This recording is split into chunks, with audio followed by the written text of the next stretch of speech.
高雄有资料显示讲，因为道路人行道无平，造成民众受伤，这类的国家赔偿上济。也毋过有议员是指出讲，大部分的处理拢是家己补的尔，治标无治本，所以要求市政府应该列管各中小附近的人行道，向中央争取经费来改善。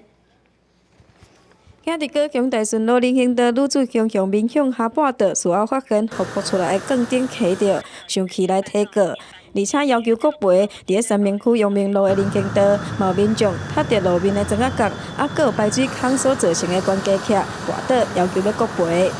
拢会掉啦，安尼掉。我有来落去，有落去。哎呀，伊家家会打啦。有民代发现学区附近的人行道倾倾斜斜的状况，常常看到。阳明国中文藻大学周边就这种状况。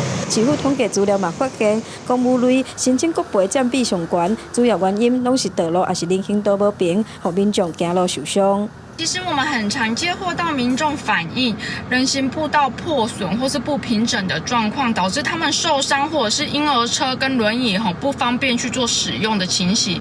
议员讲，道路修补拢用补丁，治标无治本，尤其通学道路原顶真侪学生咧行，要求市府得要搬点列管，嘛要争取搁较侪经费来改善。今年是因为统筹变管税的话，怎么样增加追加部分？那其中8000万也是要给学校去做学校周边的，因为学校教育局他们只是说针对学校四周围而已，至于学校四周围外围的部分，我们再继续加强。